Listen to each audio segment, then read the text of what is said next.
Welcome to Jeff and the Rabbi. You know, Rabbi, last week we really seemed to stir up a lot of opinions and conversation on our show about anti-Semitism. In fact, we actually received our largest amount of fan mail and hate mail last week due to that show. Wow. So what I did is I decided to compile all the emails, and I read them all, and decided to come up with one email that I thought typified the whole sentiment of last week's show. So is this like a new segment that we're starting? Yes, like yes. from the mailbag? The mailbag. So The mailbag segment. I Okay. reached deep into the Great. mailbag. Okay, and I good. have here in my hand Yeah, right. an actual letter by an actual fan slash hater. I can't wait to hear this. Should I read it? Can Yeah, I go ahead? please. Okay, I'm going to go ahead and read this to you guys Yeah, now. this is cool. It goes like this: Dear Jewish guy with black hat. I think he meant you. I think he didn't mean you. Yes, yes. Well, it's the little black thing on the top there. Maybe I got Okay. it. Black beanie. Black beanie. Yeah. I watched your show this week and I was very confused.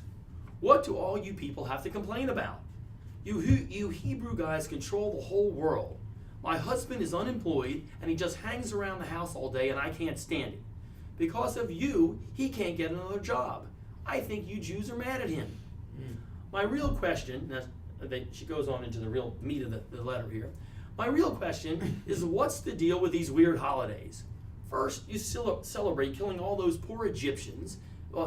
First you celebrate killing all those poor Egyptian kids by getting an unfair advantage with all that sea splitting and other weapons of mass destruction. Then you have this other holiday where one of your Jewish gals tricks some nice Iranian king into killing my husband's ancestors. It makes no sense. If your God is so strong with all these powers to change nature, why do the Jews now have to resort to trickery and conceit just to change one guy's mind? And then she kind of adds, maybe there's almost a PS at the bottom, one more thing, stop stealing those poor Palestinians' land and controlling the weather. Why can't you all just be more like Barbara Streisand and that Weinstein guy? My husband and I really like them. Affectionately yours, Michelle O., Washington, D.C. So Michelle O. seems to be a fan, but she's a little concerned. I wonder why she didn't put in her last name. I don't know. I guess she wants to remain She anonymous. wanted to remain anonymous, Yeah, but she okay. seems to be a fan, or in some way. Okay. But Michelle O. does make one good point. What is the deal with God doing all those miracles in Passover and then just seemingly forcing nature to take its course with Purim? If God can make manna rain down from heaven, why does he need Mordecai, Esther, and even Haman to play their human roles in the miracles of Purim? So I think you may probably owe it to Michelle O. and some of our other fans. I think we should to discuss this. address our answer to Michelle. I think we should. And if you've got any family around the house, like Well, obviously there's some unemployed maybe husbands share talking it about. with your husband, you know, Right. maybe share it with him, and I'm sure he probably wants to hear that. Maybe you're both watching this right now. I would assume they would be. That would be the best, yeah. We have Yeah. a lot of fans. That's right. I mean, it's either us midday or hearing about TV shows sponsored by accident attorneys. Right, Personal injury attorneys. Which is absolutely true. Yeah. So anyway, it's a very good question. So here's the deal. Now I'll give you my summation line right up front, and then we'll Okay. come back around to it. Fair enough. Okay. Without Passover, there could never be Purim. But without Purim, we never would have understood Passover. Okay. Okay, that's Well, that's you got the me line. confused right up front. Good. Okay, good. Yeah. So that's the story. Let's start off with Passover. We all know about Passover: 10 plagues, splitting the sea. Then they go out into the desert. They're eating manna that falls from heaven. All kinds of amazing, miraculous things happen to them, and so on and so forth. Okay, that's great. Now, those miracles are all overt miracles. Clearly, you see them. They ultimately lead to Mount Sinai, where the whole thunder and lightning and shofars blasting and smoke smoking, and the whole thing looks like a huge blast furnace, and everyone's terrified, and God says, "Oh, I am Lord your God," and the whole world is shaking and quaking and everything. I would buy it. Yeah. I would buy that when I saw Right. that. Right. So that's pretty incontrovertible that anyone says, "I'm in," or "I'm dead." So I'm in, right? I'm there. As a matter of fact, most of the people said, "I'm in, but I think I'm going to die anyway," because it was just like so terrifying. Yes. Okay, those are the types of miracles that did continue for hundreds of years afterwards. Maybe not on the grand scale, but a pretty grand scale. Some years later, 40 years later, they came into Israel, the Jordan River split, and we do read in the stories of the prophets various different miracles that occurred for them at different times. Yeah. Maybe not on such a grand scale, but still incontrovertible Still good miracles. stuff. Where yeah. you can argue that, like, unusual stuff happened, like Jericho like, walls falling down, blowing yeah. a trumpet there. Or, right, Jericho. There was one later in the book of Kings with Elijah where packs of bears came like running out of the forest. I know that one. Yeah, and it turns out that there hadn't even been a forest there. Like all of a sudden a forest appeared and bears come running out of it, all that type of stuff. So that's how it continued for a long time. Those are the biblical style miracles. Okay, now then later on we get to the Purim style miracle. The Purim style miracle is, we just read the story this past week. There was actually nothing in that story that you can point to and go, whoa, unbelievable. There was a sequence of coincidences, each and every one taken individually, not unusual. In other words, Mordecai overheard the plot against the king, and he reported it. He's not the first guy that overheard a plot. Could have happened, yeah. Yep, other people have heard plots and they report them. Right. Okay, the king needed a new queen, and he did like a sweepstakes contest, Right. and he picked himself a new queen. So like Trump with that whole beauty pageant thing. Yes, you think about right. it? Probably not the first time the king just picked himself Right. up, and on and on and on and on. All these stories, everything happened. Haman is moving after a power grab. He's upset with Mordecai because Mordecai doesn't bow down to him, and all this stuff is like, it's all interesting. It's what they call nowadays, we like to call the perfect storm. And he was. In other words, everything came together just Perfectly, right. yes. Just right. But taken each part individually, no miracle. No miracle. Absolutely. Not one single part in that whole story is anything you can look at like, whoa, I can't believe that could ever happen. Well, you could believe every single part of that story could have happened. The real miracle is they all happened in the right sequence at the right time. Perfectly to cause the next thing to Right. happen. Right. So that is nature. Now the Jews at the end of that story, they saw that it was miraculous. And they interpreted the events as being God's hand directing that. That is a far cry from, let's say, the giving of the Torah on Mount Sinai or the walls coming down in Jericho. There's no other way to interpret it. It's clearly God. There's just no other way to understand what just happened. But there was another way to interpret it. They chose to see God's hand in it. So there is a fascinating verse in the Megillah, which is the story of Purim that we read in the synagogues. And it says, at the end of the story, after it all happened, it says, Kimu v'kiblu haYehudim. They instituted a holiday, and the Jews fulfilled and accepted. The Jews fulfilled and accepted it. Okay, so the Talmud has a really interesting spin on it. They said, you know what they fulfilled? That which they had already accepted. Okay. What does that I'm a mean? little slow here. Go ahead. Yeah. Help me out on this one. They fulfilled that which they'd already accepted. It says, back at the time in the desert, at the giving of the Torah, they accepted the Torah. But they didn't really fulfill it until Purim time.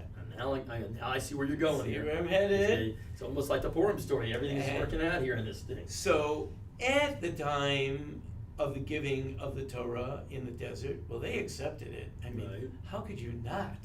I mean, like, You had to accept that. yeah, otherwise you're gone. Right. I mean, everyone clearly had a feeling, if I don't buy this, I cease to exist. Right. I mean, this is just like, I mean, yeah. like Yeah. overwhelming, the largest screen you've ever seen, the biggest sound you've ever heard, and all that stuff, right? But they didn't really fulfill it. They accepted it because it was so absolutely overwhelming that, of course, they had to It accept was it. obvious, and they had no choice. I mean, pretty much. Right. In the words of the Talmud, God held Mount Sinai on top of them, and he said, if you accept it, fine. If not, I'll just drop them out and then we'll be all done with this story right now. Right. Right. So it's kind of that. What that means is they were just overwhelmed. Gotcha. But they didn't really see that God was out there working for them. They saw God's big, God's awesome. I got to do what God says. But they didn't really see God's working for them, and certainly God's not working for them on a day-to-day basis. Right. When the Purim story came along, they saw how God was working for them on a day-to-day basis. They saw so many factors that had to do with the past, with Haman and Mordecai had a past backstory. Achashverosh the king had a past backstory. Vashti the queen had a past backstory. And all that stuff came together. Right. That means that God's been working on all this for years. So he didn't take time off after Sinai. Right. He was really working on all Right. this amazing, like years ago he thought about this. Right. And he fixing it all up for us. That means that every single day, with all of the standard machinations of life and the ups and downs and all that, God's there working for us. Right there, and everything very natural. All happening very naturally. So, if they only had the miracles of Passover, you know what you could always say? Say, listen, it is true God's out there, and every now and then he'll step in and do a big course correction. Which I've heard actually rabbis say this before. Right? Yes. So God will at times like step in and do like, you really need a sea splitting, I'll split the sea for you. Right. And generally it'll be like to save your lives and all that. Mm-hmm. And then life will get back to normal. Which like nature. Normal, natural. Everything Right. goes every day in and day out, natural, right? And God's not paying too much attention because it's so like, inconsequential. Such little stuff, is the ant going to build the ant hole here or is he going to build the ant hole there? Who cares, And then now and then, when need be, God will step in again and do That's something. another magic trick. Yeah. Pick a card, that kind of thing. Right. Now, if there hadn't been Passover, you would not know that God can step in whenever he wants. Right. But if there is only Passover, you could say, well, it's an anomaly. That every now and then he steps in, but it's an anomaly. Right. When Purim comes along, it says that's nature. That even in nature, God is at work every single moment, and everything that's happening is really all part of his miracle. So, without Passover, I never could have interpreted Purim to be a miracle, because I wouldn't have known that there are miracles. Right. But even with Passover, had there not been Purim, I never would have taken it to its real intended conclusion, which is nature is miraculous. Now, interesting that you say that. So when you say nature is miraculous, obviously we accept it. I guess the difference is if it happens once to us, it's a miracle. If it happens twice, 3 times, 4 times, then it's nature. We interpret that as nature. So how do we then know what's a miracle and what's nature? Yeah, so when God is doing that, like happens once, twice, it's a setup. It's a setup. Right. He lulls us all into a certain sense of false security, believing this is the way it happens, this is the way it always will happen, and this is just the way it is. But God says there is no is. Every minute, so for example, someone's driving down the street and they see a red light. Yep. They put their foot on the brake, the car comes to a stop, the other cars go through the intersection, Right. everyone's happy. Right. One time, person's driving down the street, puts his foot on the brake, car doesn't stop. Flies right through the intersection. Next thing you know, we're at a funeral, there's a widow, there's orphans, right. people are crying and wailing, and everyone goes, why did God do this? Right? Why did that happen? That's true. Right? Right. Now, no one ever says, Why did I make it like when they that? put the foot on the brake and the car stopped, why did God do that? But he did that too, because everyone thinks, well, that's nature. That's the way it's supposed to work, because that's the way they built it, was to work like that. So we say no. What the Purim story taught us is that every moment is God doing miracles. Every time the car stops, when you put your foot on the brake, it's the miracle. And every time you open your mouth to breathe in and there just happens to be oxygen available, It's a miracle. that's a miracle. So you're saying when we look up and we see that, I don't know, what is that, 100-ton piece of metal flying through the air, that's not nature? Yeah. I guess that made me think about it. You mean it's just part of the deal that air somehow holds up that 100-ton thing and it flies? And that's why yeah. when we get up, when we sit on the runway and we start to take off, Yeah. take out our little prayer book and we say a prayer. Yeah, that's and we say, true. God, take us safely, do us Right. safely and all.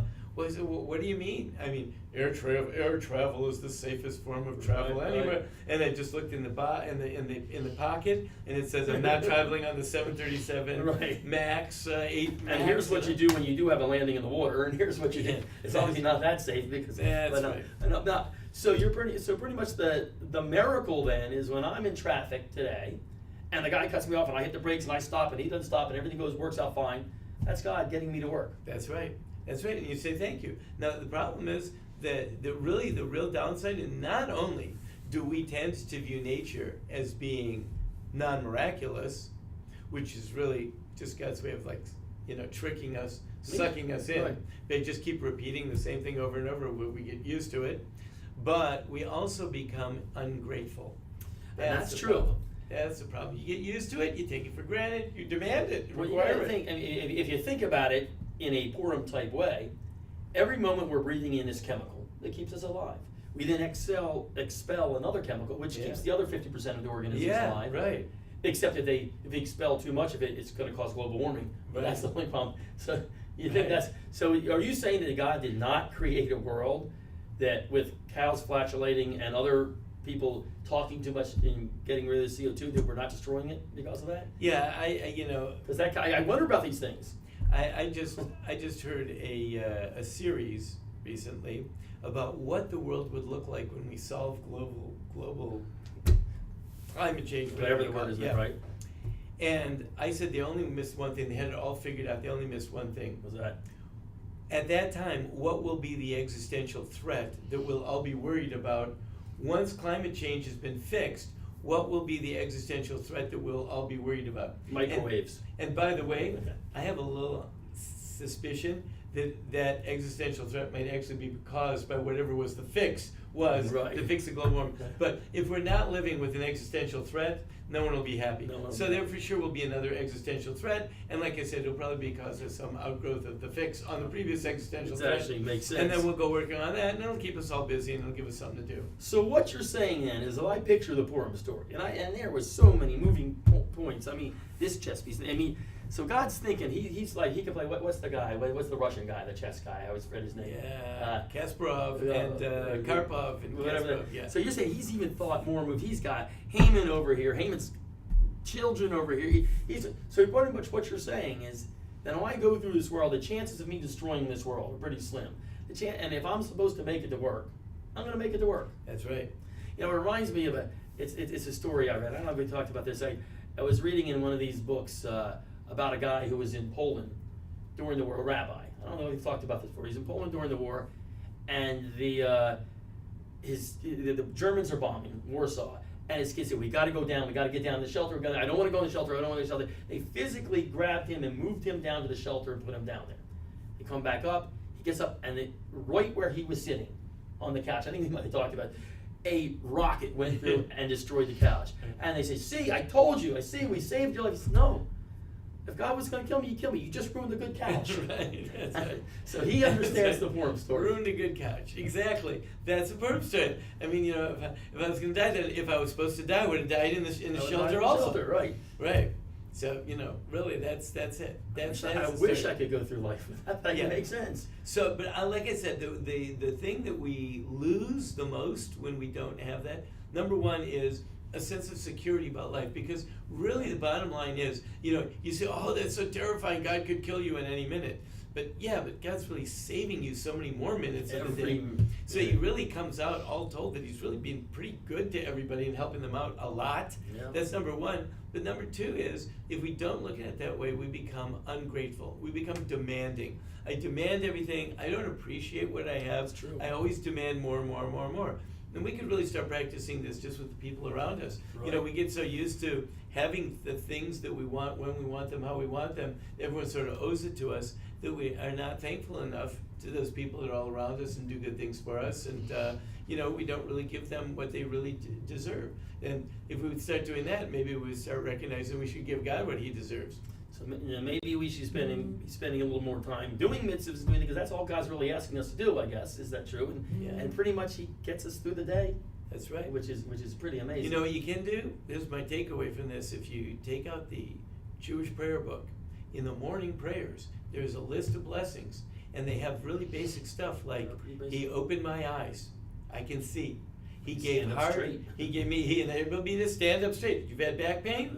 You I appreciate think that I've one? been liking that one the last Right? couple weeks. He gave me hard land, hard ground to stand. Right. If you're living in Nebraska right now, hard ground to stand on. Good point. You know, you pretty appreciate Right. like really fundamental stuff. Like he gave me a belt to hold my pants up. Right, right. Can you imagine? Make a blessing that God gave me a belt to hold our pants up. Like this is just, it teaches us the real basic fundamentals of life. So maybe we aren't really the center of it all, is what you're saying. And maybe Yeah. God is He's taking care of us. He's doing great things, and maybe we should be doing our part and not just thinking, hey, what are you going to give me next? Yeah, right. No, Wow. no more of this gimme. So that's interesting. So Passover, which is a great holiday coming up, is a great holiday when you celebrate our exodus from Egypt. We celebrate all these amazing miracles, but Purim really is kind of what we're living with every day. Purim brought it all together. Like I said in the very beginning, That's right. if there wasn't Passover, we never could have understood Purim. But if there wasn't Purim, then we wouldn't really understand what Passover was all about. Well, thank you, God, for getting us through the show, and no errors, no problems. I On didn't to make, I Passover. didn't drool. I didn't do anything really too embarrassing. I didn't embarrass the rabbi that much. Not too much. Pretty yeah, good. Right. I like this. So I guess we'll probably be talking about Passover in the next week or so. Yeah. All right, good Mhm. stuff. All right, good show. I like it. We'll see you next week. Jeff and the Rabbi.